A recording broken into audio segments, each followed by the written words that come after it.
6.10.1 তাহলে বোথ যেই বোথ এন্ডই হবে হিঞ্জড সাপোর্ট এবং এই ক্ষেত্রে আমাদের কলামের লেন্থ দেয়া আছে 16 ফিট। কলামে যেই সুপার ইম্পোজড লোড সেখানে ডেড লোডের পরিমাণ হচ্ছে 115 কিপ এবং লাইভ লোডের পরিমাণ হচ্ছে 125 keep as shown in figure 6.10.1 এবং আরেকটা জিনিস এখানে বলা হচ্ছে সেটা হচ্ছে যে কলামটা একটা ব্রেসড স্ট্রাকচারের অংশ। Use load and resistance factor design, so LRFD মেথডে আমাদেরকে করতে হবে এবং ফার্স্ট তিনটা চয়েস আমাদেরকে অ্যাপ্লাই করা যাবে। তো তিনটা চয়েস আমি দিতে পারবো লাইটেস্ট সেকশন হিসেবে। এখন তাহলে খেয়াল করি ফার্স্ট অফ অল আমাদের কাজটা কি। আমরা জানি যে ডিজাইন যখন আমরা শিখেছিলাম সেখানে আমরা এই প্রবলেম ফর্মুলাটা দেখেছিলাম, আপনাদের একটু রিমাইন্ড করে দিই।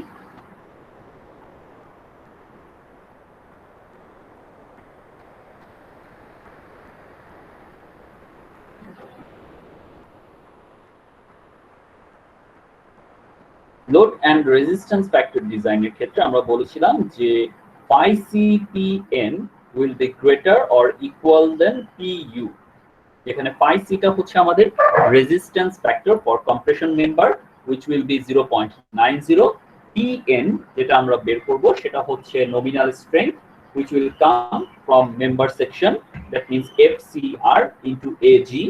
তো AG হবে যে মেম্বারটা আমি চুজ করব সেটা, আর FCR পাবো আমি কোথা থেকে, ইকুয়েশন 6.7.7 or 6.7.8। এই দুইটা ইকুয়েশনের মধ্য থেকে যে কোনো একটা ইকুয়েশন আমাদের ইউজ করতে হবে যেখান থেকে আমি পাবো critical stress.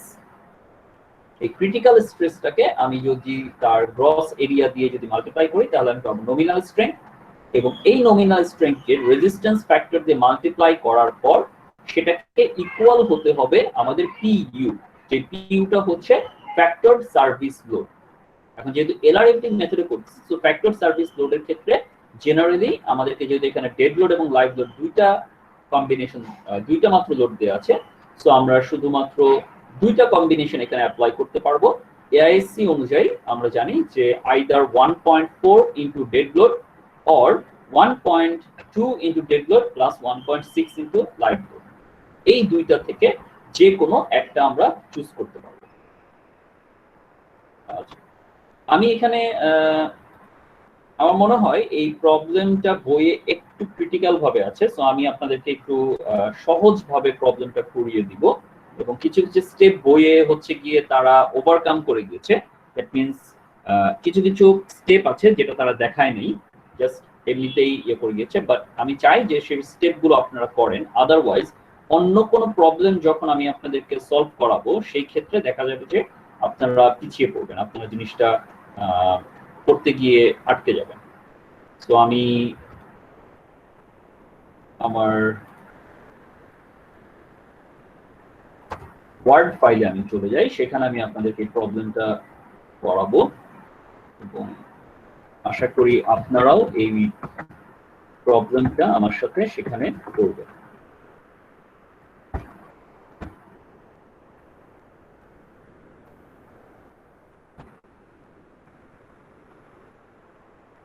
Let me share. সবাই একটু তাহলে খাতা কলম নিয়ে আমার সাথে একটু স্টার্ট করবেন, তাহলে প্রবলেমটা একটু তুলে নেবেন, তাহলে আপনাদের জন্য বেটার হবে, কারণ বইয়ে কিছু কিছু স্টেপ আছে যেগুলো বই দেখায়নি, কারণ যেহেতু তারা খুব দ্রুত প্রবলেমটাকে সলভ করতে চেয়েছে, সো জাস্ট মেজর জায়গাগুলোতে হিট করেছে, কিছু ইম্পর্টেন্ট জায়গা আছে সেগুলোকে তারা অমিট করে দিয়েছে।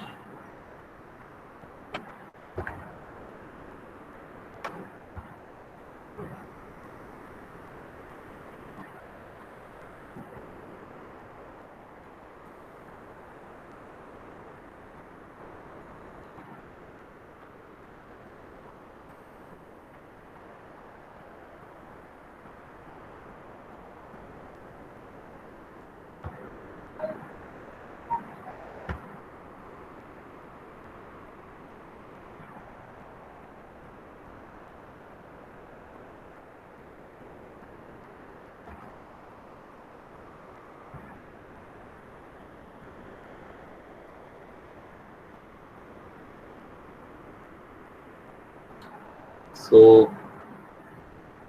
প্রবলেম নাম্বার 2 এটা হচ্ছে আপনাদের বইয়ের এক্সাম্পল নাম্বার 6.10.1 পেজ নাম্বার হচ্ছে 287।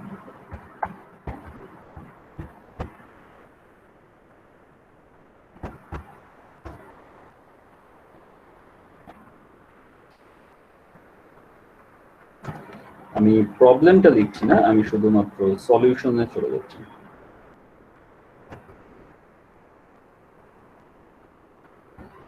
ফার্স্ট অফ অল আমাদেরকে যেটা করতে হবে যে আমাদেরকে এখান থেকে পিইউ যেটা ফ্যাক্টরড লোডটা আমাদেরকে ডিটারমাইন করতে হবে। এখন পিইউর জন্য দুইটা কম্বিনেশন আমরা জানি। কি বললাম যে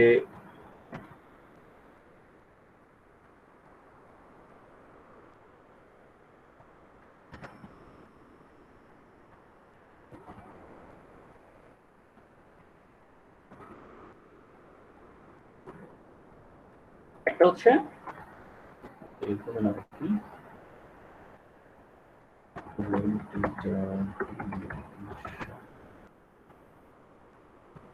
তো ফার্স্ট কেস যেটা কেস 1 সেখানে আমরা বলতে পারি সেকশন হিসেবে নিয়ে আসি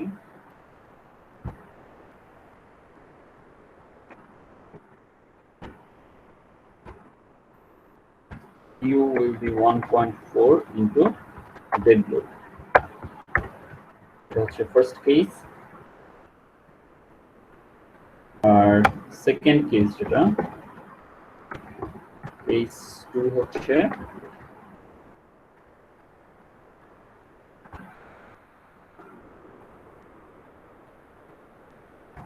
1.2 dead load plus 1.6 live load. এই দুইটা হচ্ছে আমাদের এআইএসসি এর গাইডলাইন। এছাড়াও কিন্তু আরো অনেক কম্বিনেশন আছে, সেগুলো হচ্ছে আইদার উইন্ড লোড বা আর্থকুয়েক লোড বা রুফ লাইভ লোড, এরকম বিভিন্ন কেসের জন্য। বাট জেনারেলি এখানে বইয়ে যেহেতু শুধুমাত্র ডেড লোড এবং লাইভ লোড দেওয়া আছে, এবং জেনারেলি আমিও যখন কোশ্চেন আপনাদেরকে সাধারণত দিই সেগুলো এর বাইরে আমি দিব না, ঠিক আছে? খুব বেশি ক্রিটিক্যাল সেক্টরে যাব না। তো এই দুইটা আমাদেরকে চেক করতে হবে। এখন 1.4 ডেড লোড যদি আমি করি, 1.4 মাল্টিপ্লাইড বাই ডেড লোডের ভ্যালু যেটা দেওয়া ছিল কোশ্চেনে সেটা হচ্ছে 115 কিপ ডেড লোড।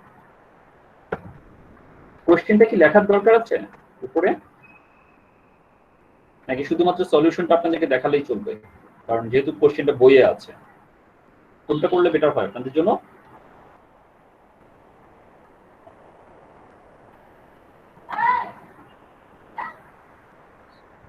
লেখা লাগবে না স্যার, লেখা লাগবে ওই অন করে রাখছি, সমস্যা। ওকে, আমি তাহলে শুধু ম্যাথটা করাই, তাহলে আপনাদের জন্য। সো 1.4 মাল্টিপ্লাইড বাই 115, সলিউশনটা কত আসে রেজাল্ট? ক্যালকুলেট করে বলবেন আমাকে?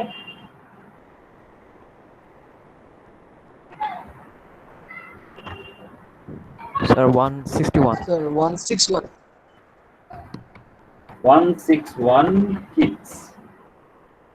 আর এখানে আছে 1.2 ডেড লোড, ডেড লোড হচ্ছে 115 plus 1.6 into live load, live লোডের ভ্যালু হচ্ছে 125। তাহলে এটার ভ্যালু কত আসে?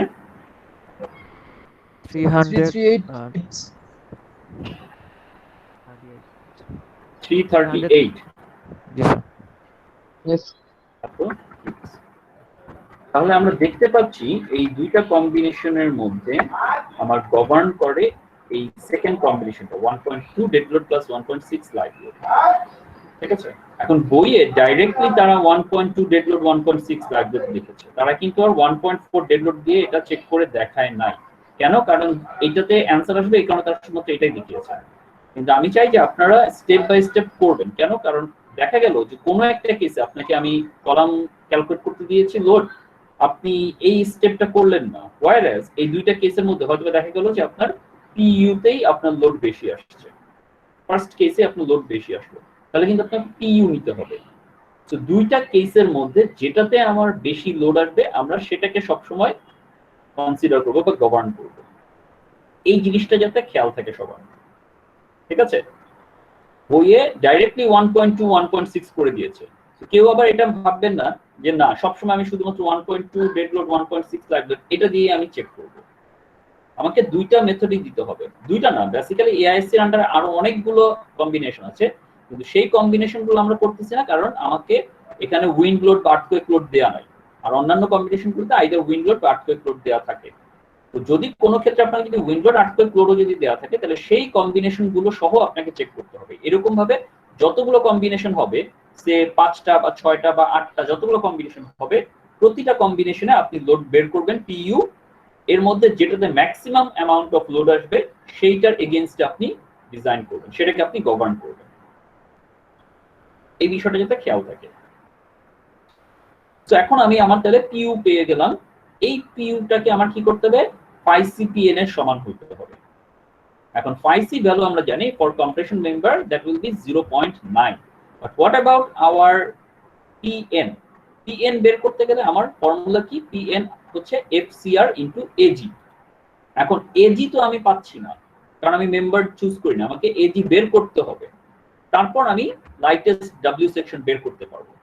আবার fcr যদি বের করতে চাই তাহলে আমার kl ডিভাইডেড বাই r একটা ভ্যালু ডিটারমাইন করতে হয়। তাহলে এই ক্ষেত্রে আমরা কি করতে পারি,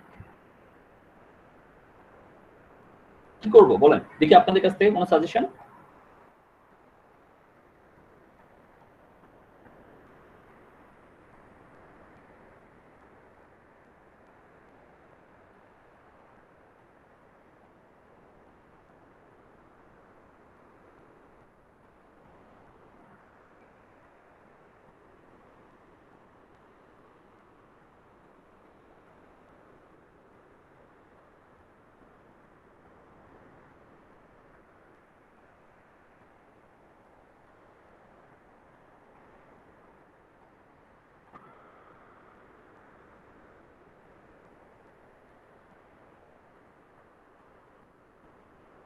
কারো কোনো আইডিয়া নেই? আচ্ছা, এইখানে একটা বিষয় আসবে, সেটা কি, আমরা বইয়ে একটা চার্ট দেখেছিলাম, আপনাদের মনে আছে? Chart number let me check and show you then.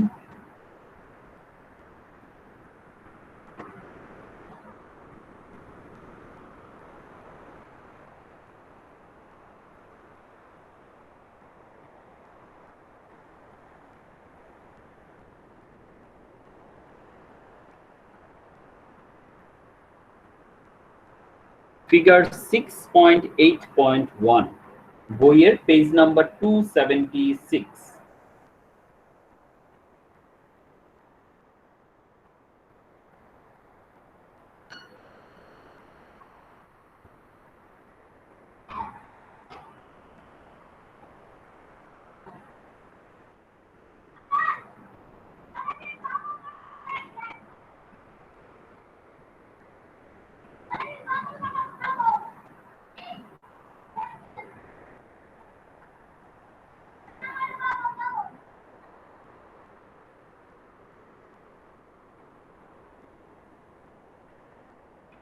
সবাই একটু চার্টটা বের করে দেখছেন নাকি আমাকে শো করতে হবে?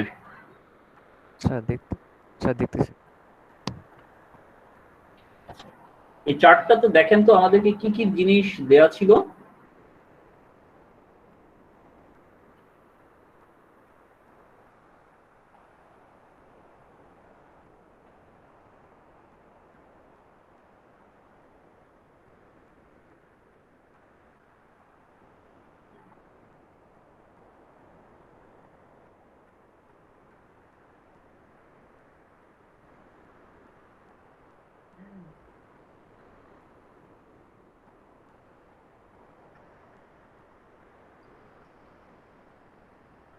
এই চার্টটা আমরা কিভাবে ইউজ করতে পারি বলেন তো এই প্রবলেমের ক্ষেত্রে?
বইয়ের এই যে চার্টটা আপনাদের খেয়াল আছে কিনা, আমি যখন আপনাদেরকে এই চার্টটা ডেসক্রাইব করেছিলাম তখন বলেছিলাম যে এই চার্টটাতে কি আমাদেরকে স্লেন্ডারনেস রেশিও এবং ক্রিটিক্যাল স্ট্রেস এই দুইটা ভ্যালু আমাদেরকে বলে দেয়া আছে for various types of yield stress.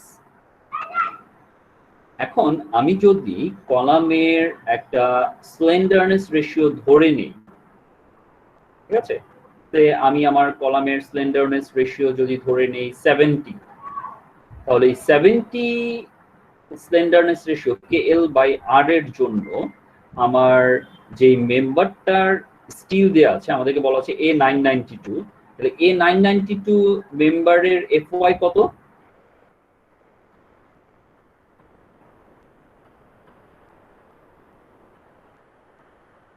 Check করে বলেন তো দেখি, A992 স্টিলের FY কত? কোথা থেকে চেক করব?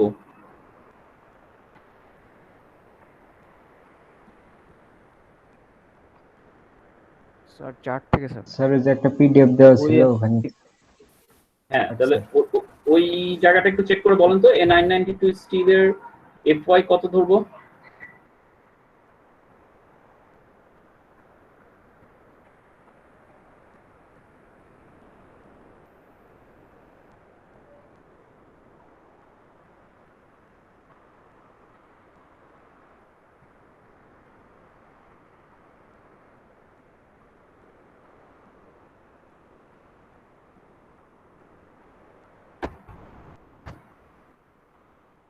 এই যে চার্টটা খেয়াল আছে এটার কথা, এই জিনিসগুলো একদম ঠোঁটের আগায় মুখস্থ রাখতে হবে যে কোন জিনিসটা আমি কোথা থেকে পাবো, ঠিক আছে, যাতে জিজ্ঞেস করার সাথে সাথে যাতে বলতে পারেন যে আচ্ছা এটা এখানে আছে, সাথে সাথে ওই জায়গাটাতে চলে যান, চলে গিয়ে চেক করে যাতে বলতে পারেন, ঠিক আছে। এত সময় নিলে তো পরীক্ষার সময় তো আপনাদের টাইম চলে যাবে স্যার 50 ঠিক আছে। 50 তো স্যার বইয়ের পেজ নাম্বার 54 A992 স্টিল। তো আমরা এখান থেকে চেক করি A992 FY হচ্ছে 50 KSI। তাহলে এখানে 50 KSI এর যে গ্রাফটা আছে সেই গ্রাফ বরাবর আমি যদি KL/R এর ভ্যালু যদি অ্যাসিউম করে নেই 60, তাহলে KL/R এর এই 60 ভ্যালুটার জন্য এই যে 60 ভ্যালু বরাবর আমি যদি স্ট্রেট যদি উপরের দিকে দাগ টানি, তাহলে এই 50 KSI এর যেই লাইনটা আছে তাকে যেই পয়েন্টে ছেদ করতেছে, ছেদ করার ফলে এই লেফট সাইডে যদি আমি যাই তাহলে ক্রিটিক্যাল স্ট্রেস FCR এর ভ্যালুটা পাবো ইন KSI, আর যদি MPA তে দরকার হয় তাহলে আমি রাইট সাইডের নিতে পারবো। তো যেহেতু আমরা SI ইউনিটে করছি, সো আমরা KSI ইউনিটে যদি FCR এর ভ্যালুটা মেজার করি তাহলে আমি এখান থেকে পাচ্ছি কত দেখেন তো স্যার 38 or 9 38 স্যার 38 বা 39 রাফলি এরকম, হ্যাঁ 38 বা 39 যে এরকম একটা রাফলি ভ্যালু আমরা নিতে পারবো। আমি এখানে যেহেতু জাস্ট অ্যাপ্রক্সিমেটলি ড্র করেছি, সো এই অ্যাপ্রক্সিমেট রেজাল্টটা আমি ধরে নিচ্ছি 38 KSI হবে আমার ক্রিটিক্যাল স্ট্রেস FCR, ঠিক আছে। তাহলে এই যে ক্রিটিক্যাল স্ট্রেসটা আমি পেলাম, এটাই আমার তাহলে FCR এর ভ্যালুটা আমি পেয়ে গেলাম। তাহলে এখন আমি ওই যে PU equal to phi C into PN, সেখানে PN is equal two FCR into AG, তাহলে FCR এর ভ্যালুটা যদি বসাই তাহলে AG এর ভ্যালুটা আমি পেয়ে যাব না? জি স্যার। তাহলে সেখান থেকে আমি মেম্বারের গ্রস যে এরিয়া সেটার রিকোয়ারমেন্টটা পাবো আমি, নাম্বার 1।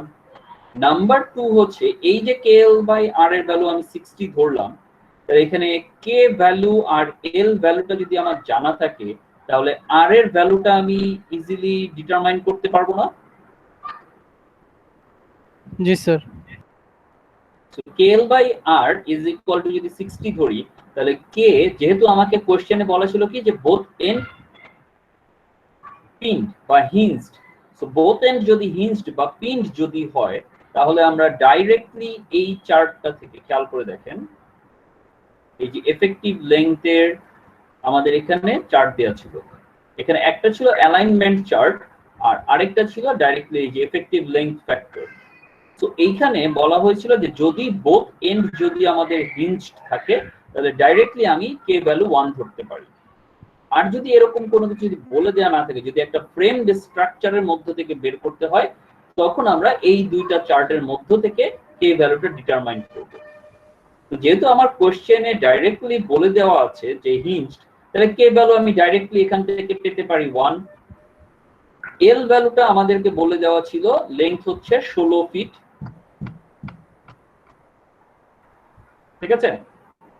তাহলে সেই 16 ফিটের জন্য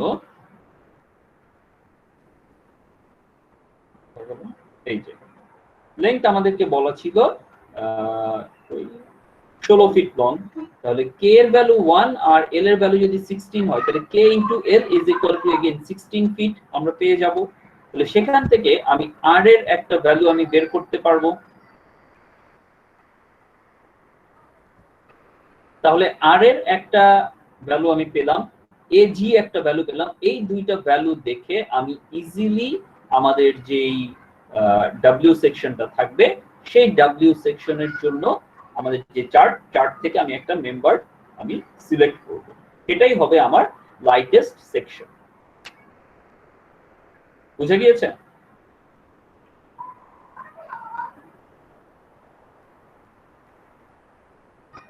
জি স্যার। তাহলে এখন আমরা যদি সেই অংশটুকু যদি করি এখানে, তাহলে ফার্স্ট অফ অল আমরা কি করলাম, ফ্যাক্টর লোড ডিটারমাইন করলাম পিইউ। এখন আমরা চলে যাচ্ছি কোথায়,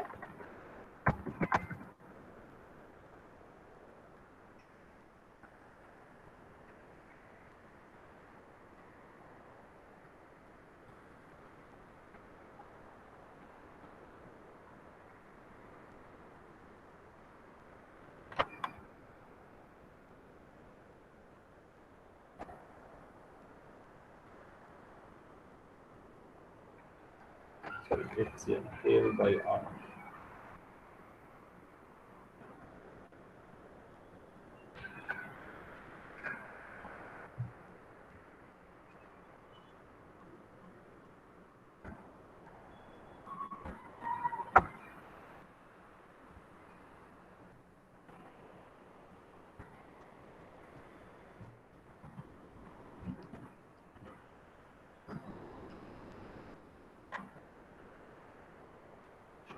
নামটা কি জানি ছিল,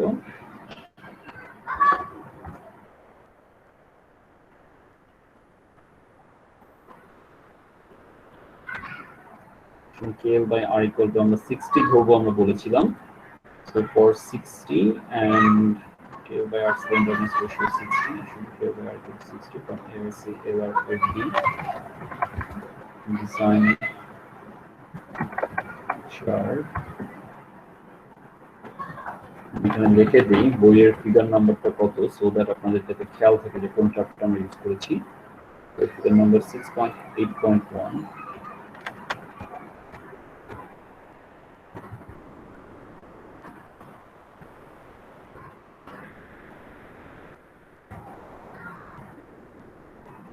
Page number 276. Okay.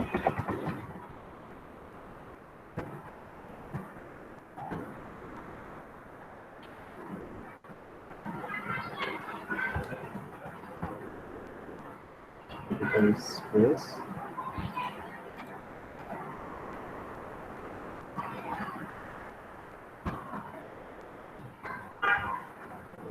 R is equal to 38 KSI.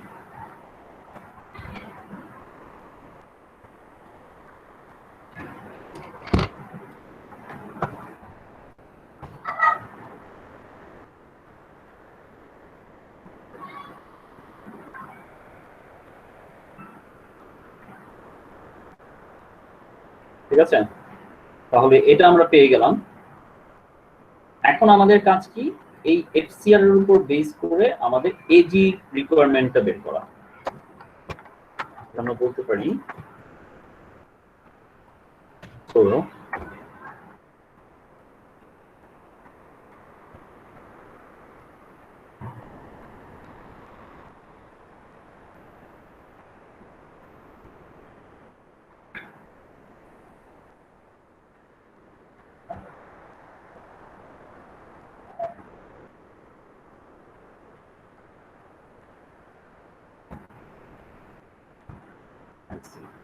n is equal to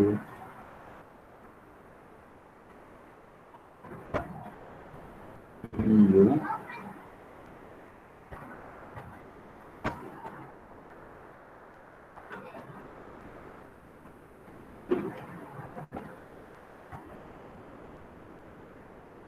CPN এর ভ্যালুটা আমাদের দেওয়া হবে 0.9 into PN সমান আমরা জানি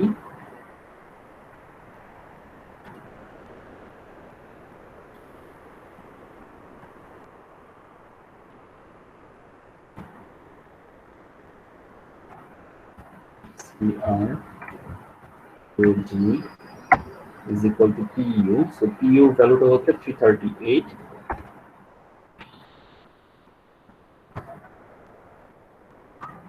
আমরা এখান থেকে বের করব AG.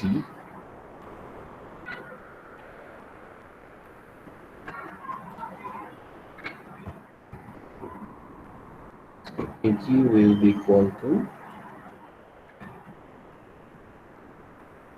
338 divided by 0.9 into FCR. FCR আমরা ধরেছিলাম 38.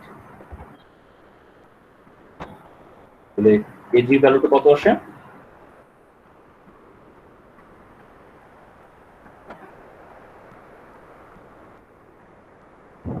$9.89 ইউনিটটা কি হবে?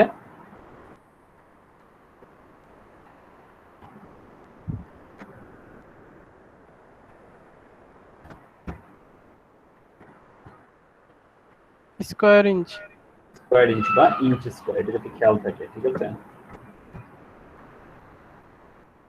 এজি আমি পেয়ে গেলাম।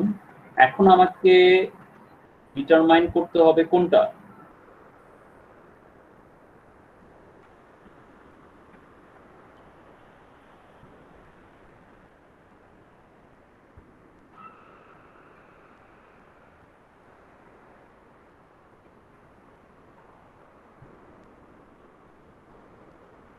ওই যে কিছুক্ষণ আগে বললাম না যে KL বাই R যে ভ্যালুটা আমি নিলাম, তো সেখান থেকে আমাকে আর এর ভ্যালুটা বের করতে হবে এক্স্যাক্টলি,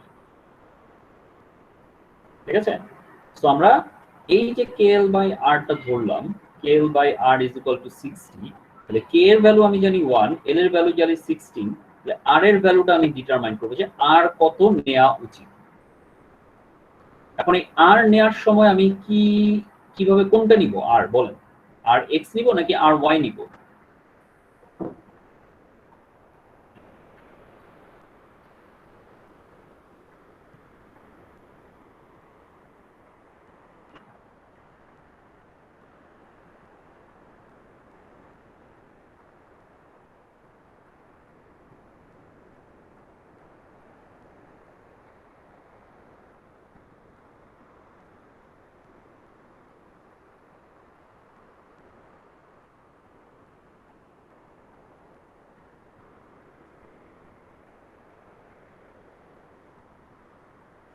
বলেন দেখি, আপনাদের যেটা মনে হয় সেটা বলেন।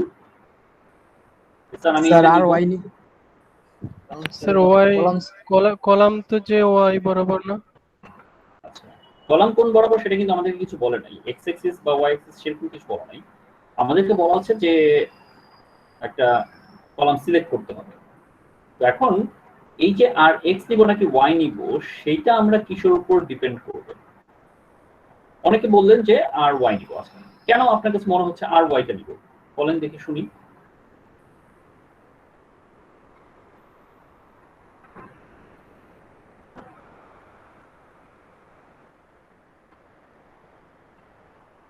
আপনার কাছে যেটা মনে হয়েছে, আমি এখানে কিন্তু শুনুন একটা জিনিস, আপনারা যে কথা বলতে ভয় পান, ভয়ের তো কিছু নাই।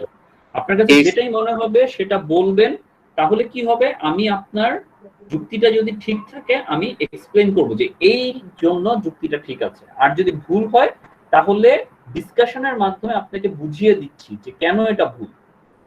শুধু আমি একা বলে গেলাম তাহলে তো আপনি তো শিখবেন না, আপনার যে একটা ভিন্ন মত থাকতে পারে, তাই না? আপনার কাছে একটা ভিন্ন জিনিস মনে হতে পারে, সেটা কি রাইট নাকি রং, আনলেস আপনি সেটা না বলতেছেন আমি তো সেটাকে এক্সপ্লেইন করতে পারবো না। তো আপনি যখন বলবেন ভুল হলে আমি বলে দিচ্ছি, ভুল হলে এমন তো নাই যে ভুল হলে আমি হচ্ছে কি স্ক্রিনের ভিতর থেকে বের হয়ে এসে আপনাকে ধরে পানির মধ্যে চুবাবো, এমন তো কোনো কিছু করতেছি না, বা পিটান দিচ্ছি বা ক্লাসের সামনে আপনাকে হিউমিলিয়েট করছি, সেরকম কিছু না। তো আপনার যেটাই মনে হয় আপনি সেটা বললেন, তাহলে কি হইলো ওই পয়েন্টটাকে আমরা ডেসক্রাইব করতে পারবো বা অ্যানালাইসিস করতে পারবো যে এটার এই পার্সপেক্টিভে এটা কি ঠিক নাকি ভুল।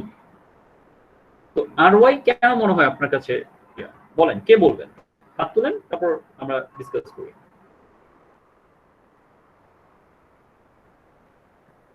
নিখিল, হ্যাঁ বলেন দেখি। স্যার এটা স্যার মানে কলামের জন্য ভাবছিলাম স্যার, এটা ওয়াই বরাবর যাবে তো এজন্য। না, কলামের জন্য ওয়াই বরাবর সেরকম না। আর কারো কোনো কিছু মনে হয়? সেরকম স্যার যেটা কম হবে আর ওয়াই বা আর এক্স এর মধ্যে সেকশন। আচ্ছা, আর এক্স বা আর ওয়াই এর মধ্যে যেটা কম হবে সেটাকে আপনি নেবেন। আচ্ছা, এখন ডাব্লিউ শেপ গুলোর ক্ষেত্রে সাধারণত আর ওয়াই সবচেয়ে কম হয়, মানে একই সেকশনের আর এক্স এর থেকে আর ওয়াই এর ভ্যালুটা কম হয়। কম হওয়ার রিজন কি? রিজন হচ্ছে ডাব্লিউ সেকশন গুলোর যেই এক্স এক্সিস বরাবর তার মোমেন্ট অফ ইনার্শিয়া অনেক বেশি, দ্যাট মিন্স তার রেজিস্ট্যান্স পাওয়ার অনেক বেশি থাকে। ওয়াই এক্সিস বরাবর তার রেজিস্ট্যান্স পাওয়ারটা কম থাকে, হুইচ ইজ ওয়াই আই যেটা মোমেন্ট অফ ইনার্শিয়া বা আর যেটা কিনা হচ্ছে রেডিয়াস অফ জাইরেশন, এই দুইটাই আমাদের ওয়াই এক্সিস বরাবর কম হয়। এবং এই জন্যই এক্স এক্সিস কে বলা হয় স্ট্রং এক্সিস, ওয়াই এক্সিস কে বলা হয় উইক এক্সিস। আমি আগের দিন আপনাদেরকে কেএল বাই আর আমরা যখন ওই এফেক্টিভ লেংথ ফ্যাক্টর যখন ডিটারমাইন করানো শিখছিলাম, তখন আমরা বলেছিলাম যে কেন আই এক্স এক্স নিব, মনে আছে? এফেক্টিভ লেংথ ফ্যাক্টর যে প্রবলেমটা করেছিলাম তখন আমরা বলেছিলাম যে moment of inertia for x axis নিচ্ছি আমরা, ওয়াই এক্সিস না। ওকে, তো সেখানে আমি বলেছিলাম যে এক্স এক্সিসটা হচ্ছে আমাদের স্ট্রং এক্সিস, ওয়াই এক্সিসটা হচ্ছে আমাদের উইক এক্সিস। কেন? কারণ ওয়াই এক্সিসে আমাদের লোড নেয়ার ক্যাপাবিলিটিটা কম থাকে। এখন বলেন তাহলে যে আমি কোনটা নিব, আর এক্স নিব নাকি আর ওয়াই নিব?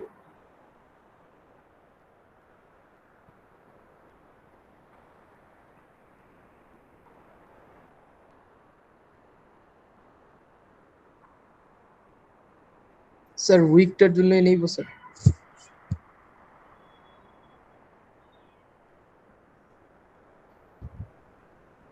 উইকটার জন্য নিব, আচ্ছা। দ্যাট মিন্স কোনটা, আর ওয়াই নাকি? Yes yes Yes, sir. ওকে, ফাইন।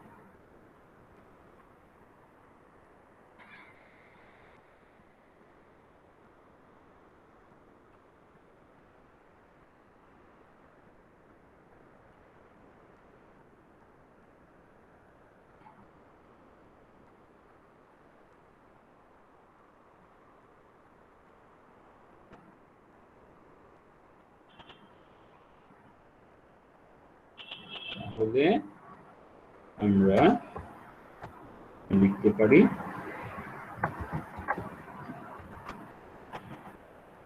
now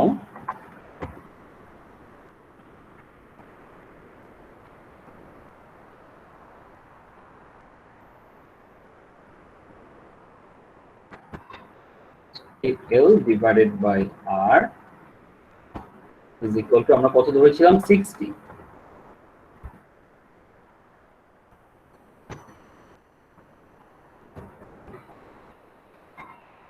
তাহলে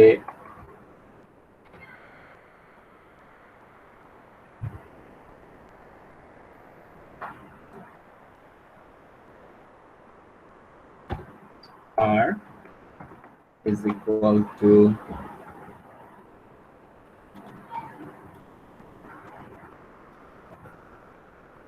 RY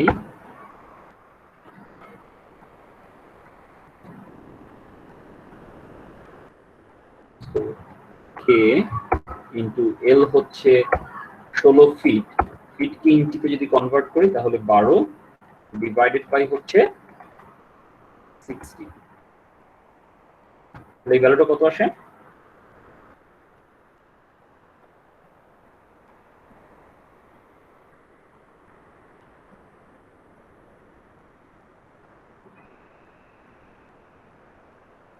Uh, 3.2. 3.20 নাকি? জি স্যার। এবং এই আর এর ইউনিটটা কি হবে?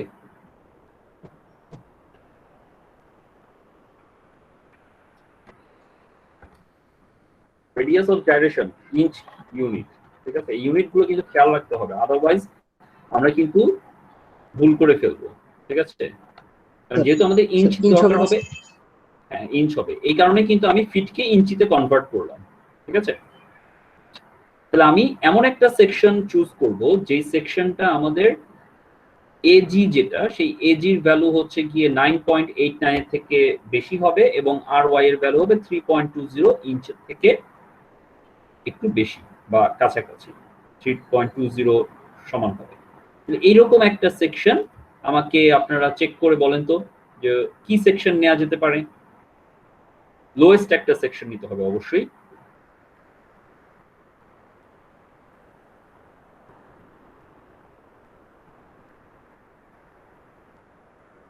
আর এর ভ্যালুটা কি বেশি হতে হবে না কম হতে হবে? অবশ্যই বেশি হতে হবে, কারণ এটা তো মিনিমাম।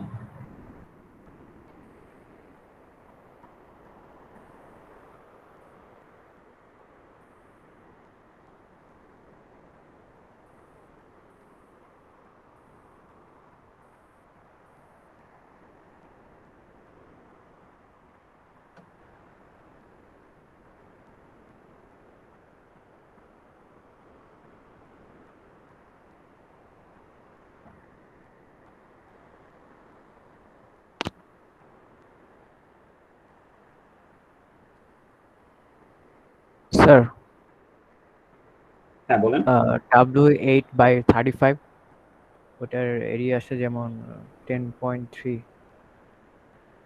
W8/35, আচ্ছা W8/35 এই সেকশনটার, আচ্ছা আমি একটু চেক করতে থাকি।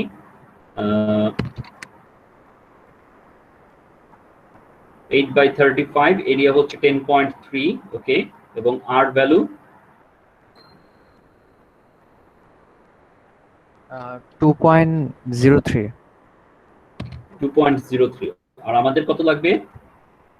3.20 একটু বেশি লাগবে। 3.20 থেকে একটু বেশি লাগবে, তাহলে কি হলো? না স্যার, হচ্ছে না।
কি হলো, বাকিরা কি করতেছেন?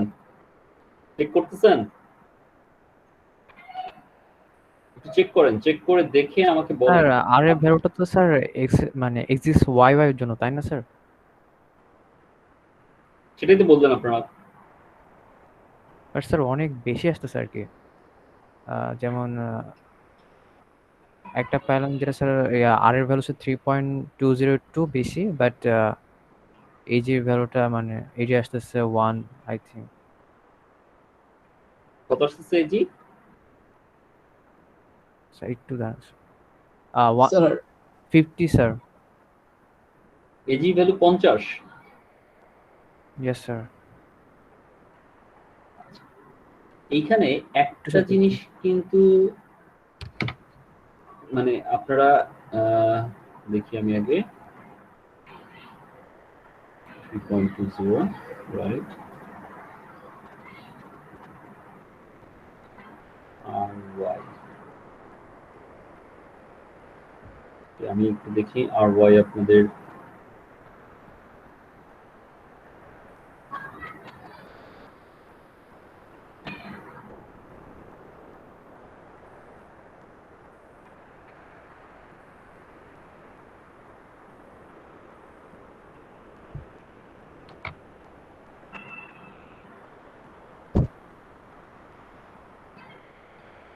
আপনি কি W12/170 এই সেকশনটার কথা বলছেন? হ্যাঁ জি স্যার। আচ্ছা,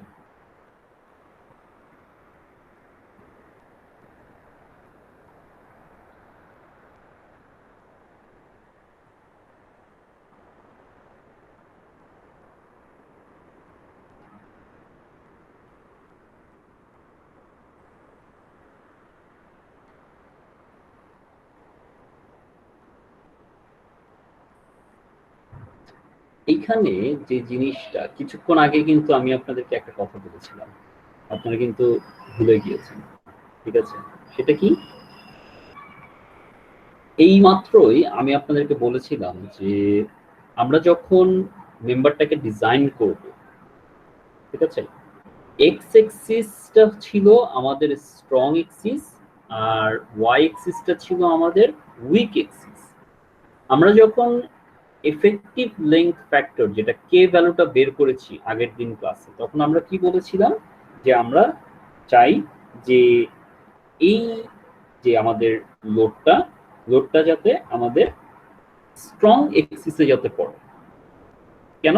কারণ একই মেম্বারের স্ট্রং এক্সিসে যদি লোডটা আসে তাহলে সেই ক্ষেত্রে অনেক ছোট সেকশনেই আমি আমার রিকোয়ার্ড স্ট্রেংথ নিতে পারবো, ওয়াইরাস যদি উইক সেকশনে যদি নেই লোডটাকে, তাহলে আমার অনেক বড় একটা সেকশন নিতে হবে, যেটা বেসিক্যালি ইকোনমিক ডিজাইন হবে না। জিনিসটা কি ইন্ডিকেট করে? এই জিনিসটা বুঝায় স্ট্রং বা উইক এক্সিস দিয়ে কি বুঝাচ্ছে একটু খেয়াল করে দেখি, আমি আপনাদেরকে একটু একটা ছবি এঁকে বুঝাই, হোপ আপনারা বুঝতে পারবেন।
ড্রয়িং বোর্ড কি হলো?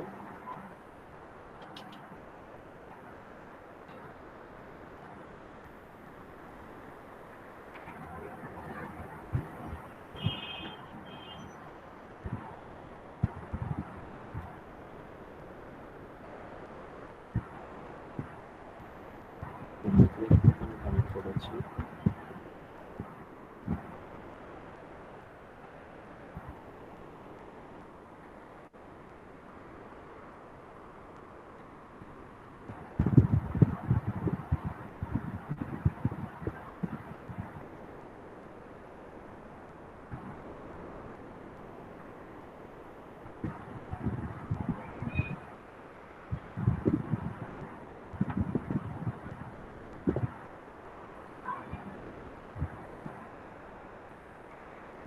ইন্টারেস্টিং। ড্রয়িং বোর্ড কেন কাজ করবে না?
খুঁজে পাচ্ছি না ভালো একটা।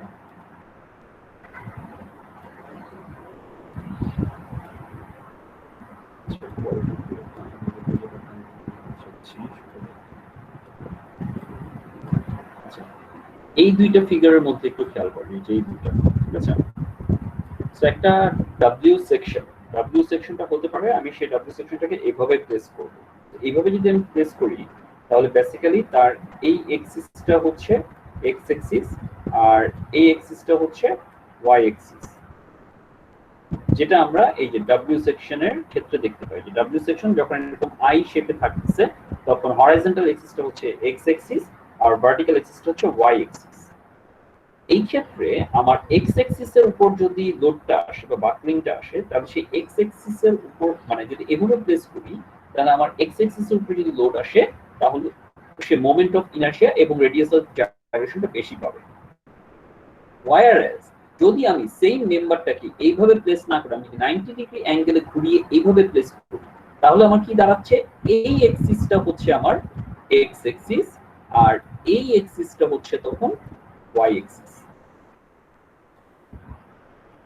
অ্যাজ এ রেজাল্ট লোড যখন আমার আসবে, লোড আসার ফলে কি হচ্ছে, আমার ওয়াই এক্সিস বরাবর হচ্ছে গিয়ে বাকলিংটা হবে এবং অ্যাজ এ রেজাল্ট আমি কম অ্যামাউন্টের যে রেডিয়াস অফ জাইরেশন এবং মোমেন্ট অফ ইনার্শিয়া সেটা আমি পাবো। তো একই সেকশন, যে কোনো একটা সেকশন, সে W8/30 বা 48, যে কোনো একটা সেকশনে আপনি যদি আর এক্স বরাবর যদি আপনি চান বা আই এক্স বরাবর যদি চান আপনার লোডটা আনতে, তাহলে আপনাকে প্লেস করতে হবে মেম্বারটাকে এইভাবে। যদি আপনি যদি এভাবে প্লেস করেন তাহলে কি হচ্ছে, লোডিং এবং লোডিং এর ফলে উইক এক্সিসটা হয়ে যাচ্ছে তখন মেজর এক্সিস, এবং এই উইক এক্সিসে যদি আমার মেজর এক্সিস হয় তাহলে আমার সার্টেন অ্যামাউন্ট অফ লোড নিতে গেলে অনেক বড় সেকশন আমাকে চুজ করতে হবে। এটাই যেই মাত্র আমরা দেখলাম যে কোনটা ছিল W12/150 নাকি কত দিন বললেন, 12/170 সেকশনটার কথা বলবো রাহাত, তাই না রাহাত? জি স্যার। সো কেন এই সেকশনটা আসছে, W12/120 170 যে সেকশন সেটার এজি হচ্ছে 50 ইঞ্চ স্কয়ার, আর এই 170 যে সেকশনটা, এই সেকশনটার আর ওয়াই হচ্ছে 3.22, কিন্তু আর এক্স কত, আর এক্স এর ভ্যালু যদি আমরা দেখি, এই যে আর এক্স 170 জন্য আর এক্স এর ভ্যালু 5.74, whereas আমি যদি এই যে 3.2 ইঞ্চ যেটা কিনা আমার এই ভ্যালুটা এসেছিল, এটা যদি আর ওয়াই না রেখে আমি যদি আর এক্স এর জন্য ডিজাইন করি তাহলে আমি অনেক ছোট একটা সেকশন নিতে পারি। কিরকম? স্যার W8/35 8/35 না, দেখি W8/35, এই যে 35, তাহলে সেই ক্ষেত্রে 8/35 সেকশনের এরিয়া হচ্ছে 10.3, যেটা আমার এই যে 9.89 থেকে বেশি আছে, এবং এই 35 সেকশনে আর এক্স এর যে ভ্যালুটা 35 আর এক্স এর ভ্যালু আসছে 3.51। আমি এর থেকে ছোট সেকশন নিতে পারতেছি, আমার তো দরকার 3.20 থেকে একটু বেশি, ঠিক আছে? তাহলে আমরা ওয়াই নট আমি এই সেকশনটা নিব, এটা কত 13 মিন্স এই যে W8/13, না এটার এরিয়া আবার অনেক কম চলে আসে, তো আমাদের তো এরিয়া কত ছিল 9.89, আচ্ছা তাহলে হ্যাঁ 8/35 টাই আমাকে নিতে হবে। তাহলে আমি এই সেকশনটা নিতে পারি, ঠিক আছে? এবং এই সেকশনটা অনেক লাইটারও, কত ইউনিট ওয়েট মাত্র 35 পাউন্ড পার ফিট। আর আগের যে সেকশনটা আমরা দেখেছিলাম W12/170, সেই সেকশনে আমার ইউনিট ওয়েট ছিল 170 পাউন্ড পার লিনিয়ার ফিট। তাহলে দেখেন আপনি যদি এই যে আর এর ভ্যালু, এটা যদি আপনি যদি এক্স অ্যাক্সিস এর জন্য যদি কনসিডার করেন তাহলে আপনি কত ছোট অ্যাক্সিস নিতে পারতেছেন, আর যদি ওয়াই অ্যাক্সিস এর জন্য যদি আপনি নিতে চান তাহলে আপনাকে কত বড় একটা সেকশন আপনাকে চুজ করতে হবে। বুঝা গেল এই বিষয়টা? জি স্যার। এখন তাহলে কোশ্চেন, কারণ মনে হয় কি এই কোশ্চেন আসে কিনা যে স্যার আমি যদি এই যে আর এর ভ্যালুটা যদি এক্স এক্সিসে কল্পনা করলাম কিন্তু কোনো কারণে যদি ওয়াই এক্সিসে যদি আমার লোডটা চলে আসে তাহলে আমি কি করব? তাহলে তো আমার মেম্বার ফেল করে যাবে, হইতে পারে না?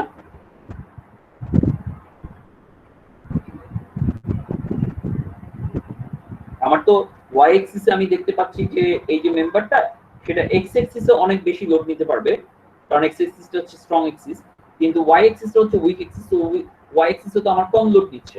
এখন কোনো কারণে আমি প্লেস করলাম এইভাবেই আমি প্লেস করলাম, কিন্তু লোড এইভাবেই আসবে এটা তো কোনো গ্যারান্টি আমি দিতে পারি না। আনফরচুনেটলি যদি লোড যদি আমার ওয়াই এক্সিসে চলে আসে তাহলে তো মেম্বার ফেল করে যাবে। তাহলে সেটাকে আমি কিভাবে প্রিভেন্ট করতে পারি?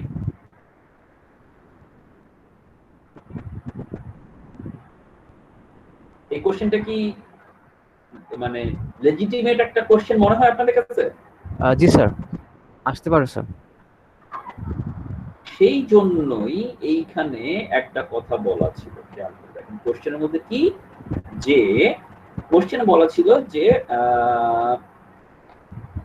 member will be 16 feet long to carry an axial compression load of 115 kg dead load and 120 kg slab load in a braced structure. মানে মেম্বারটা একটা স্ট্রাকচারের কাছে থাকবে যেটা কিনা ব্রেসিং দেয়া থাকবে। এই ব্রেসিংটা কি জন্য? ব্রেসিংটা ইউজ হবে ওই যে ওয়াই এক্সিসে তার যে লোড নেয়ার ক্যাপাবিলিটি কম, তাহলে ওয়াই এক্সিসে আমি কি করব? একটা ব্রেসিং অ্যালাউ করব। তার মানে আমি এইভাবে দিচ্ছি এক্স এক্সিস বরাবর আমার যেতে লোড আসে আর ওয়াই এক্সিস বরাবর আমি ব্রেসিং দিব, সো দ্যাট কখনো যদি ওয়াই এক্সিসে আমার লোডটা চলেও আসে আনফরচুনেটলি বাই এনি মিনস, ওই ব্রেসিংটা আমার সাফিসিয়েন্ট অ্যামাউন্ট অফ রিজিডিটি বা কি বলে রিলেটিভ স্টিফনেস আমাকে দিবে। অ্যাজ এ রেজাল্ট ওই যে সেকশনটা আমি চুজ করতেছি সেই সেকশনের ওয়াই এক্সিস অ্যালং আমার যদিও মোমেন্ট অফ ইনার্শিয়া বা রেডিয়াস অফ জাইরেশন কম, কিন্তু ব্রেসিং এর কারণে সে একটা এক্সট্রা আমার সাপোর্ট পাচ্ছে, which will allow the member to carry that amount of load. বুঝতে পারলাম? জি স্যার। এবং এটাই হচ্ছে মেইন রিজন যখন আমরা টেনশন মেম্বার ডিজাইন করেছি, খেয়াল করে দেখেন টেনশন মেম্বারের ক্ষেত্রে আমরা সব সময় লোড নিতাম কোনটা? সবচেয়ে মিনিমামটা সব ক্ষেত্রে, তাই না?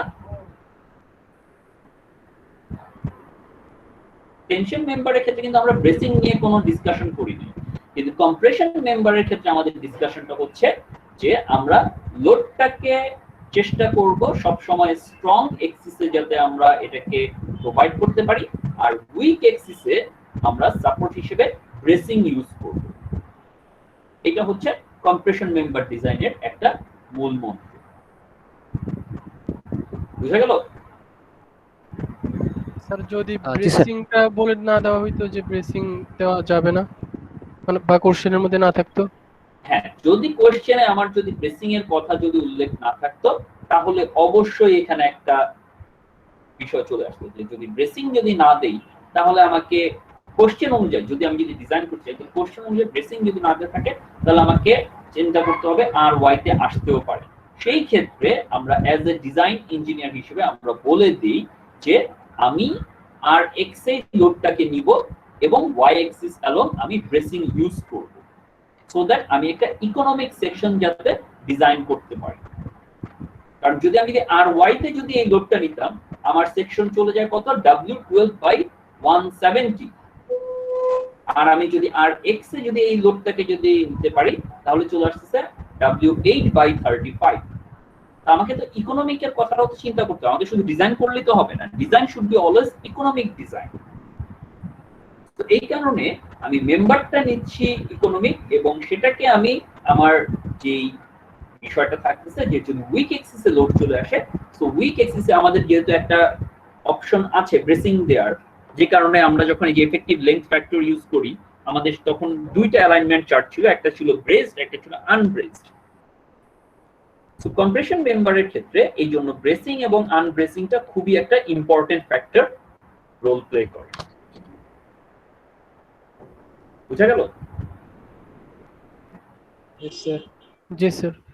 এই জিনিসগুলাই বইয়ের মধ্যে ইন ডিটেলসে নাই, যেটা এই যে এক্সাম্পলের মধ্যে নাই। যে জিনিসটা আমি চাচ্ছি যে আপনাদেরকে একটু ধরে বুঝিয়ে দিতে, আদারওয়াইজ আপনারা যখন ডিজাইন করতে যাবেন তখন আপনাদের প্রবলেম হবে। So r is equal two r x is equal two 3.20 inch যদি আমরা ধরি, তাহলে আমরা বলতে পারি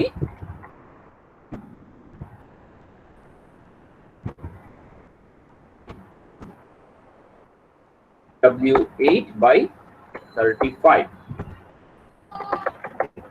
where AG এই সেকশনটার জন্য কত আসে? 10.3 10.3 না, 10.3 inch square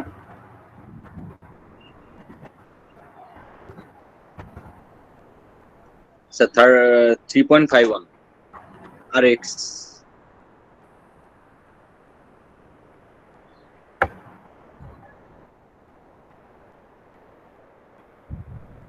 আর x হচ্ছে 3.50 ইঞ্চ, তাই তো?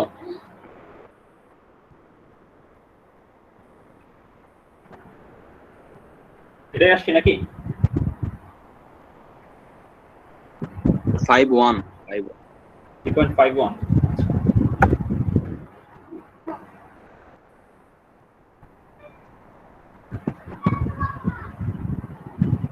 এখন সেম ভাবে আমি যদি এটাকে কেএল বাই আর যদি 60 না ধরে, যদি আমি এখন যদি বলি যে এটাকে আমি ধরবো কেএল বাই আর 70,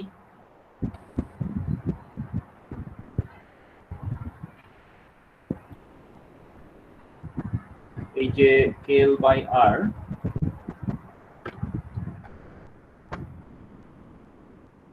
60 না ধরে আমি যদি 70 ধরি, স্যার তখন স্যার r এর ভ্যালু আসবে sir 2.75।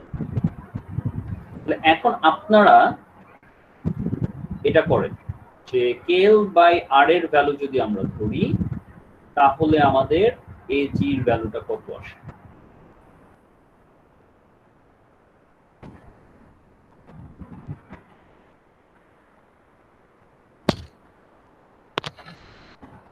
KL by R equal to যদি 70 হয়, তাহলে ফার্স্ট অফ অল আগে বের করেন এফসিআর এর ভ্যালু কত আসে।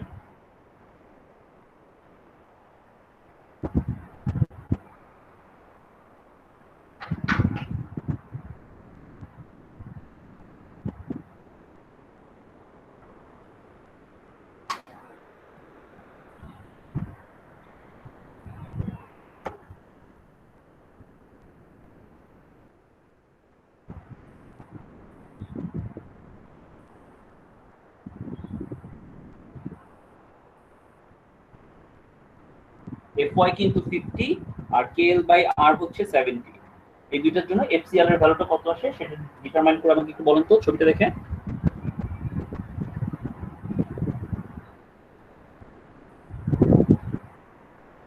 স্যার 36 বা 36 হবে। 36 বললাম 36। তো যদি 36 আসে তাহলে সেই ক্ষেত্রে AG এর ভ্যালুটা কত হয় রিকোয়ারমেন্ট?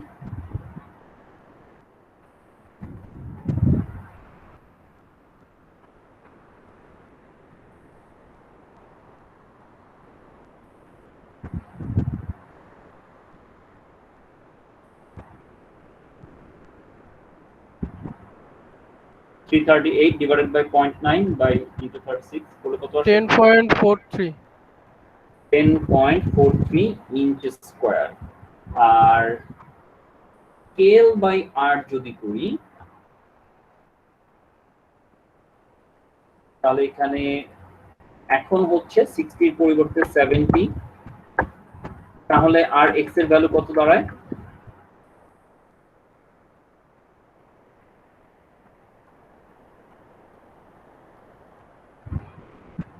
2.75 হ্যাঁ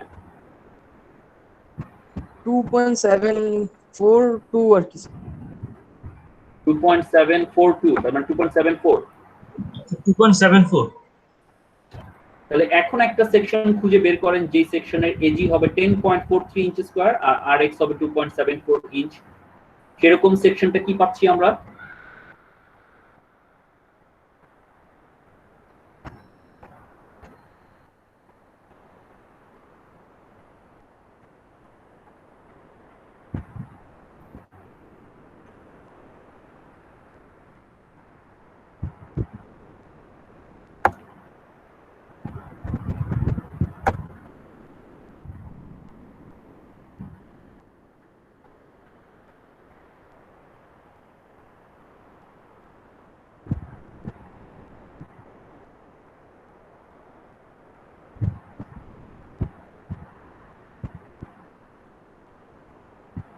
sir W840 W8/40 W8/40 area হচ্ছে 11.7 ইঞ্চ স্কয়ার আর আরএক্স এর ভ্যালু কত আসে?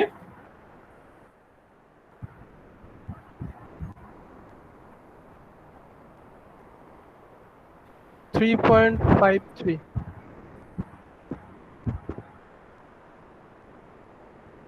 3.5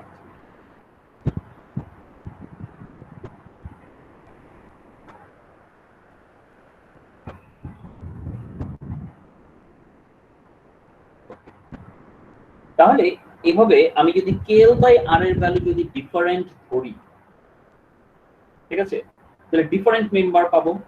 আমি যদি R KL বাই R এর ভ্যালু 60 ধরি তাহলে আমি পেলাম W8/35, যদি 70 ধরি তাহলে W8/40, যদি আমি 80 ধরি তাহলে আরেকটা পাবো, ঠিক আছে।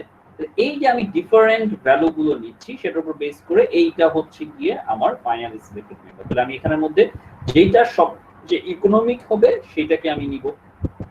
আপনি এখন KL বাই R এর ভ্যালু 80 ও ধরতে পারেন বা 65 ও ধরতে পারেন বা 50 ও ধরতে পারেন, ধরে আরেকটা মেম্বার করতে পারেন, করে তিনটার মধ্যে যেটা আপনার কাছে মনে হয় সবচেয়ে ইকোনমিক হবে সেটাই আপনার final selected member.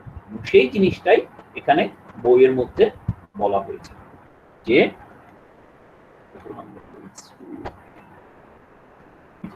Select the lightest W section, এবং ফাইনালি সবার লাস্টে কি বলেছে যে use LRFD design method and indicate the first 3 choice. তিনটা চয়েস আপনাকে বলা হয়েছে। এই তিনটা চয়েস কিসের উপর বেস করে আসবে? এই যে KL বাই R এর তিনটা ভ্যালুর উপরে। সো বইয়ে কি করেছে তারা, এই যে তিনটা KL বাই R এর ভ্যালুর জন্য, KL বাই R ভ্যালু তিনটার জন্য তিনটা মেম্বার তারা নিয়েছিল, ঠিক আছে। সো তিনটা মেম্বার নিয়ে ফাইনালি তারা বলেছিল যে ফার্স্ট চয়েস হচ্ছে W8/48, সেকেন্ড চয়েস হচ্ছে W10/49, থার্ড চয়েস হচ্ছে W14/53। বুঝা গেল? জি স্যার। এবং এই প্রবলেমটা বইয়ে অন্য আরেকটা ভাবে তারা করেছে। এইখানে আরেকটা টেবিলের ইউটিলাইজ করে করেছে, যেটা হচ্ছে কি AISC টেবিল 4.1 এবং AISC টেবিল 4.2। সেম প্রবলেমটাই আমি আপনাদেরকে এই মেথডেও আবার নেক্সট ক্লাসে করিয়ে দেখাবো। আমি আপনাদেরকে এটা করালাম এক মেথডে, যেখানে আমরা ডাইরেক্টলি AG এবং RX এর ভ্যালু ধরে আমরা ডিটারমাইন করতে পারি। বইয়ে এই সেম প্রবলেমটাই আবার আরেকটা ডিফারেন্ট মানে অ্যাপ্রোচে করিয়েছে। তো সেই অ্যাপ্রোচটা আমি আপনাদেরকে দেখাবো নেক্সট ক্লাসে। তাহলে আমরা একই প্রবলেম দুইটা ডিজাইন মেথডেই আমরা করতে পারতেছি, সেম LRFD মেথডেই, কিন্তু LRFD এরই দুইটা অ্যাপ্রোচ আছে, দুইটা অ্যাপ্রোচেই আমরা করতে পারবো। যেটা যার কাছে মনে হয় ইজি সে সেভাবেই যাতে আপনারা করতে পারেন। তো আপনাদের কাজ হবে আপনারা একটু বইয়ের এই যে এক্সাম্পলটা, এই এক্সাম্পলটা বইয়ে কিভাবে করেছে সেটা একটু আপনারা একটু চেষ্টা করবেন দেখে রাখতে, সো দ্যাট নেক্সট ক্লাসে আমি যখন আপনাদেরকে বুঝাবো আপনাদের যাতে বুঝতে যাতে একটু সুবিধা হয়। আর আজকের প্রবলেমটা যতটুকু আমি আপনাদেরকে বুঝিয়ে দিয়েছি সেটা বুঝতে কারো সমস্যা আছে? না স্যার। তাহলে বাদবাকি স্টেপটা আপনারা একটু করবেন, যে আমি তো দুইটা স্টেপ আপনাদেরকে করিয়ে দিলাম, একটা হচ্ছে KL বাই R 60 ধরে করালাম, KL বাই R 70 ধরে করালাম। তো এরপর আপনার যার যেটা খুশি, কেউ KL বাই R এর ভ্যালু 75 ধরতে পারেন, কেউ KL বাই R এর ভ্যালু 50 ধরতে পারেন, কেউ KL বাই R এর ভ্যালু 65 ধরতে পারেন। যে কোনো একটা ভ্যালু ধরে আপনি আরেকটা মেম্বার চুজ করবেন।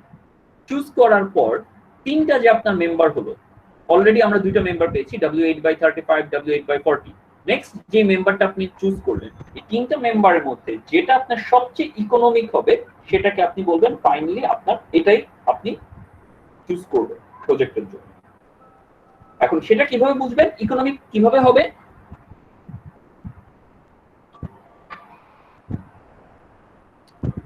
স্যার ওয়েটার এটা এক্স্যাক্টলি, যার ইউনিট ওয়েট সবচেয়ে কম থাকবে। যেমন এই দুইটা মেম্বারের মধ্যে যদি আমরা বলি W8/35 আর W8/40, দুইটাই কিন্তু আমার যে রিকোয়ারমেন্ট সেটাকে স্যাটিসফাই করতেছে, কিন্তু সবচেয়ে ইকোনমিক হচ্ছে W8/35, কারণ তার ইউনিট ওয়েট হচ্ছে 35 পাউন্ড পার লিনিয়ার ফিট। এইভাবে আপনার কাছে যেটা মনে হবে যে সবচেয়ে ইকোনমিক সেটাকে আপনি ফাইনালি সিলেক্টেড মেম্বার হিসেবে চুজ করবেন। কিন্তু তার আগে আপনাকে তিনটা ট্রায়াল দিতে হচ্ছে। কেন? কারণ বইয়ে কোশ্চেনটাতে বলেছিল যে তিনটা চয়েস দেখানোর জন্য, ফার্স্ট 3 চয়েস আপনাকে দেখাতে বলছে, ইন্ডিকেট করতে বলছে। দেখিয়ে সেটার মধ্যে থেকে যেটা লাইটেস্ট সেটা আপনাকে চুজ করতে হবে।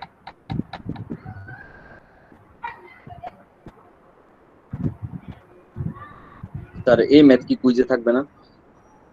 না, এটা আপনাদের কুইজে থাকতেছে না। আপনাদের শুধুমাত্র অ্যালাইনমেন্ট চার্ট, যেটা সেই অ্যালাইনমেন্ট চার্টের মাধ্যমে কে ভ্যালু যেটা বের করতে হবে সেটা আপনাদের কুইজে থাকবে। স্যার আর লাস্ট এগুলো- ক্লাসে হ্যাঁ, এগুলো যেটা থাকবে, এগুলো যেটা পড়াচ্ছি সেগুলোর উপর এই কম্প্রেশন চ্যাপ্টারটা শেষ করার পর আমি আপনাদেরকে অ্যাসাইনমেন্ট 2 একটা দিব। তো এই যে প্রবলেমগুলো সেগুলোর উপর বেস করে বেসিক্যালি আপনাদেরকে অ্যাসাইনমেন্ট 2টা দিব আমি আপনাদেরকে। তাহলে আপনাদের এই কম্প্রেশন চ্যাপ্টারটা ফাইনালের সিলেবাসে আর থাকবে না। সিলেবাস থেকে আমি কমপ্লিট, মানে ফাইনাল সিলেবাসের আগে আমি শেষ করে দিচ্ছি। ফাইনাল সিলেবাসে এরপর দেখা যাবে যে আপনাদের ফ্লেক্সার মেম্বার ডিজাইন পড়াবো, তারপর কানেকশন ডিজাইনের কিছু কিছু জিনিস পড়াবো। ওই জিনিসগুলো থাকবে আপনাদের ফাইনাল সিলেবাসে। সো ফাইনাল সিলেবাসটা একটু রিজনেবলি অনেক ছোট থাকবে, সেটা আপনাদের জন্য সুবিধা হবে। Sir sir. প্রবলেম হ্যাঁ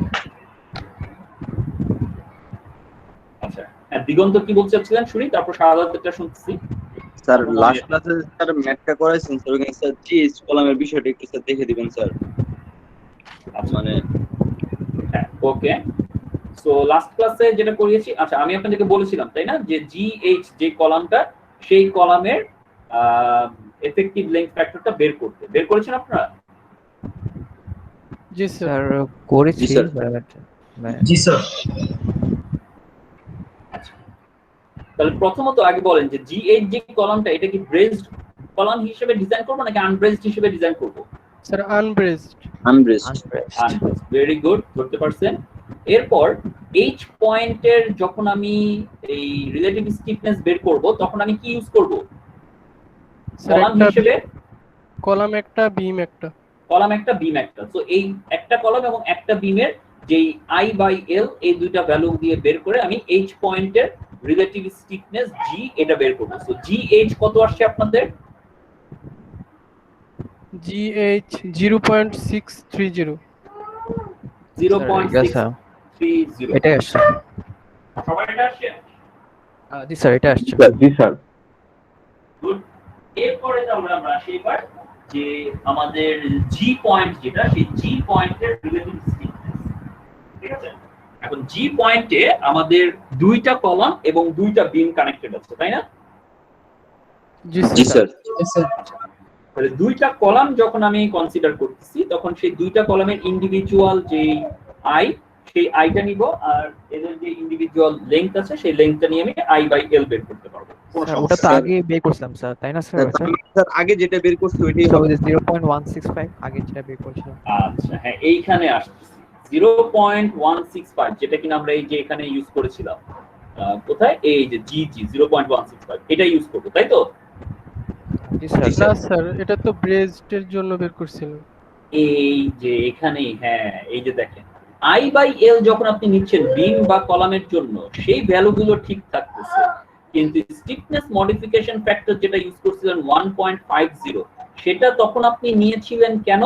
কারণ ফার এন্ড অফ দ্য বিম ছিল হিঞ্জড, কিন্তু যে কলামটা নিয়েছিলেন সেই কলামটা ছিল জিএফ কলাম, যে কলামটা ছিল বেসিক্যালি ব্রেসড কলাম। কিন্তু এখন যখন আপনি নিচ্ছেন তখন আপনি নিচ্ছেন জিএইচ কলাম। জিএইচ কলাম কি এখন ব্রেসড নাকি আনব্রেসড? আনব্রেসড। তাহলে স্টিফনেস মডিফিকেশন ফ্যাক্টর এখন কি আর 1.50 হবে নাকি 0.50 হবে? 0.50। 0.50। বুঝা গেছে এবার? জি স্যার বুঝতে পেরেছি। তাহলে জিজি কত আসে, কে বের করছেন? স্যার 0.754। রাইট, ঠিক মতো বলেন 0.754 আসে। আমার হিসাবে তো 0.275 আসার কথা। স্যার ওই যে সেকশনটা চেঞ্জ করে দিছিলেন। এই যে 14/30 এটা তো হচ্ছে ইএইচ মেম্বার। সেকশনটা স্যার আগেরটাই হবে স্যার। হ্যাঁ, সেকশন তো আগের মতো চারটাই থাকতেছে। স্যার এখানে সেকশনটা স্যার স্যার EH টা 14/30 স্যার মানে স্যার 14/30 জাস্ট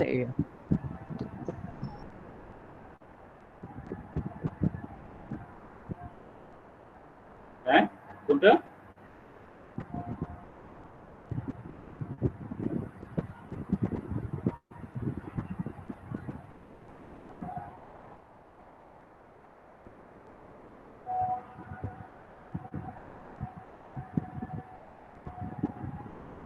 জিজির ভ্যালু কত আসে একটু ক্যালকুলেট করে বলেন তো দেখি।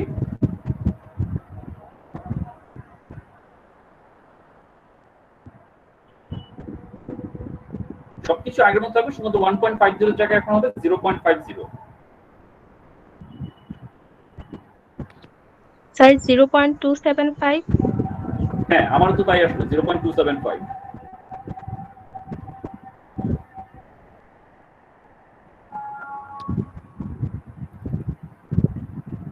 ঠিক আছে, স্যার এখানে 291 হবে না 800 এর জায়গায়? 800 এর জায়গায় 291 কেন ভাই? স্যার ওই যে সেকশন না, সেকশন চেঞ্জ করছি কোনটা বলছি যে ইএইচ, এই যে ইএইচ টা গার্ডার চেঞ্জ হবে। হ্যাঁ হ্যাঁ, ইএইচ টা চেঞ্জ হইছে। নিচের গার্ডার গুলো তো আগের মতোই আছে। এই যে বলা হয়েছিল কি যে girders are made of W18/50 steel section except the EH girder which is made of W14/30। এই সেকশনটাকে আমি 14/30 করে দিয়েছি, বাদ বাকি নিচের গুলো তো আগের মতোই রেখেছি। বুঝতে পেরেছেন? জি স্যার। ওকে, সো এখন আমি এই আনব্রেজড যেই চার্টটা, সেই আনব্রেজড চার্টে আমি লেফট সাইডে ধরতেছি 0.63 আর রাইট সাইডে আমি বসাবো 0.275। তো আপনি যদি চান উল্টাটাও করতে পারেন, আপনি রাইট সাইডে বসাতে পারেন 0.63, লেফট সাইডে বসাতে পারেন 0.275। যেভাবেই করেন না কেন একই রেজাল্টই আসবে। খেয়াল করে দেখি, এই যে নিচের থেকে হচ্ছে 0, উপরের ঘরটা হচ্ছে 1, তাহলে প্রতি যেই দাগগুলো দেওয়া আছে প্রতিটা হচ্ছে 0.2 করে। তো নিচ থেকে 0.2, 0.4, 0.6, এরপর 0.8। 0.6 আর 0.8 এর মাঝামাঝি হচ্ছে 0.7। 0.63 যেটা আমি একটু 0.6 থেকে জাস্ট স্লাইটলি একটু উপরে আমি একটা পয়েন্ট নিয়েছি। আবার 0.275 যেটা সেটাও এই যে রাইট সাইডে নিচেরটা হচ্ছে 0, এরপরটা হচ্ছে 0.2, 0.275 জাস্ট স্লাইটলি একটু উপরে নিয়ে আমি এই দুটো পয়েন্টকে স্ট্রেট লাইন দ্বারা যুক্ত করলাম। যুক্ত করলে মাঝখানে কে ভ্যালু যেখানে ছেদ করতেছে সেখানে আমি যদি দেখি তাহলে মাঝখানের বটম ভ্যালুটা হচ্ছে 1, এরপর 1.1, 1.2, 1.3, 1.4, 1.5। তাহলে আমি দেখতে পাচ্ছি 1.1 আর 1.2 এই দুইটার মাঝামাঝিতে ছেদ করে, তার মানে আমি বলতে পারি 1.15। তাহলে জিএইচ যে কলামটা সেটার এফেক্টিভ লেংথ ফ্যাক্টর দাঁড়াচ্ছে 1.15। ঠিক আছে? জি স্যার। জি স্যার। ওকে, এখন এই যে ছবিটা, এই ছবিটা কিন্তু আপনাকে যেমন এই যে আপনি ফ্রেম দেখে বুঝতে পারলেন যে এটা কি ব্রেসড নাকি আনব্রেসড, এই জিনিসটা বোঝাটাই কিন্তু ইম্পর্টেন্ট। যেমন এই ছবির ক্ষেত্রে আমি যদি কোনো কারণে মনে করেন যে এখানে আমি যদি এই ফ্রেমটাকে এইভাবে একটা ব্রেসিং এর মতো ইউজ করি, তাহলে জিএইচ যে কলামটা থাকবে তখন কি সেটা কি ব্রেসড হবে নাকি আনব্রেসড হবে? স্যার ব্রেসড হবে। ইটস আ ব্রেস হবে স্যার। ব্রেসড। এই যে এইবার বুঝতে পারছেন। ঠিক আছে? অল্টারনেটিভলি আবার ধরে নেন যে সে এইভাবে না, আমি এই যে বিমটা আছে, ঠিক আছে, এই বিমটা আমি যদি না দিই এখান থেকে এইভাবে,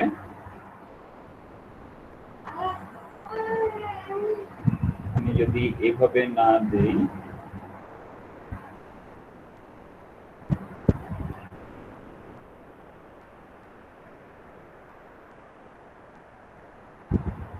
না দিয়ে আমি এভাবে দিলাম,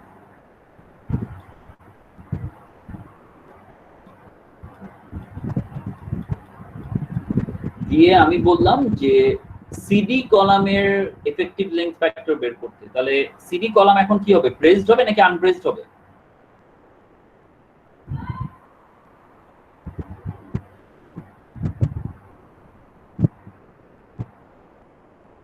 স্যার আনব্রেসড। স্যার ব্রেস হবে স্যার। কেন আনব্রেসড হবে? এই Braced যে ব্রেস হবে। এখানে যে ইনক্লাইন্ড ডাইরেকশনে যে একটা ব্রেসিং এর মতো দিলাম, এটাও তো ব্রেসিং এর মতোই কাজ করবে, বুঝতে পারছেন? আগে যেমন বিমটা থাকার কারণে এই নিচের ফ্রেমটা ব্রেসড হয়ে গিয়েছিল, সিমিলার ভাবেই এইভাবে আমি যদি একটা ইনক্লাইন্ড মেম্বার দিয়ে যদি সাপোর্ট দিই, যেটা জি পয়েন্টকে সাফিসিয়েন্ট রিজিডিটি দিচ্ছে, স্টিল নাও সিডি মেম্বারটা কিন্তু আনব্রেসডই হবে। যদি এটা যদি না দিতাম, আমি না দিতাম, তাহলে আমার সিডি মেম্বারটা হতো আনব্রেসড। স্যার যদি আগে যেভাবে ছিল ওইভাবে কিন্তু হিঞ্জের জায়গায় ফিক্সড সাপোর্ট, তাহলে এটা যেটা বলছেন যে আমি এইটা দিলাম, দিয়ে এটার পরিবর্তে যদি এখানে যদি ফিক্স সাপোর্ট করে দেই, তাহলে কি হবে বলেন? বাকিটা বলেন কি হবে?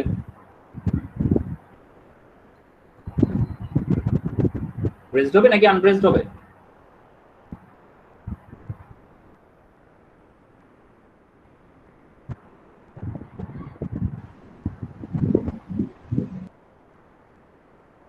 ব্রেসড হবে।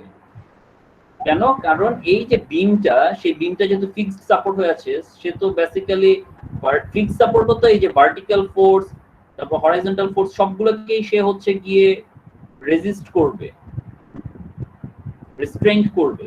সো রেস্ট্রেইন্ট করার কারণে এই জি পয়েন্ট তো এখান থেকে মুভ করতে পারবে না।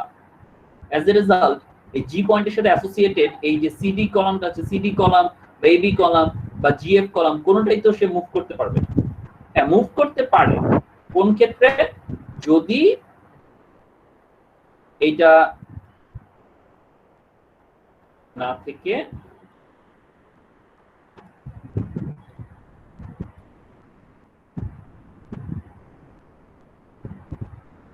যদি এটা হিঞ্জ না থেকে, যদি এটাকে আমি এরকম রোলার সাপোর্ট করে দেই, তখন কি আর সিডি কলামটা ব্রেসড হবে নাকি আনব্রেসড হবে? আনব্রেসড। আনব্রেসড হবে। কেন? কারণ সে এই রোলার থাকার কারণে সে ভার্টিক্যাল রিঅ্যাকশনকে রেজিস্ট করতে পারবে, কিন্তু হরাইজন্টাল রিঅ্যাকশনকে তো সে রেজিস্ট করতে পারবে না। রোলার হওয়ার কারণে তো সে তো হরাইজন্টালি মুভ করতে পারবে। তো মুভ করতে পারলে জি পয়েন্টে তো আর এখানে ফিক্স থাকবে না, জি পয়েন্টও এখানে মুভ হবে, অ্যাসোসিয়েটেড ডি পয়েন্ট এখানে মুভ করবে।